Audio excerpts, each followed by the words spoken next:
Hello beautiful స్లోల్స్, ఎలా ఉన్నారు? After long time కదా, మంచి చిన్న షార్ట్ మీ ముందుకు వచ్చేస్తున్నాను. ఏంటి ఇవన్నీ మిల్లెట్స్ అనుకుంటున్నారా? నేను మిల్లెట్స్ హోటల్కి అయితే వెళ్ళాను. ఇక్కడ అన్ని టిఫిన్స్ మిల్లెట్స్తోనే చేస్తారనమాట. మిల్లెట్స్ ఇడ్లీ, మిల్లెట్ ఉప్మా అన్నీ అనమాట. ఇది పార్క్కి అపోజిట్ రోడ్లో 3% గుడి వైపు ఉంటుందండి. చాలా బాగుంటుంది. ఇక్కడ అమ్మ టిఫిన్స్ పక్కనే ఉంటుంది అనమాట. పార్క్ సెకండ్ గేట్ నుంచి వెళ్ళొచ్చు.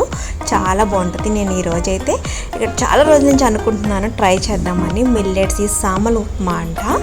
చాలా కొంచెం క్వాంటిటీ పెట్టారు, కానీ ఇక్కడ 4 ఇడ్లీస్ ఉన్నాయి. ఇడ్లీస్ అంటే 4 పెట్టేస్తారు అనుకున్నాను, ఒకటే పెట్టారు. అయ్యో ఒకటే పెట్టారని అనుకున్నాను. బట్ చట్నీస్ ఏంటి ఎలా ఉంటాయని అనుకున్నాను. ఒకటే ఇడ్లీ చట్నీస్తో తిన్నాను. నాకు ఫుల్ హెవీ అయిపోయిందండి. తర్వాత ఉప్మా ట్రై చేయండి అన్నారు. ఉప్మా కూడా ట్రై చేసేసాను. తర్వాత దోశ అన్నారు. నా వల్ల కాదండి, ఇంకా చాలా అన్నారు. బట్ క్వాలిటీ టేస్ట్ సూపర్గా ఉంది. ఫుల్ హైజీనిక్గా ఉంది. By bye friends.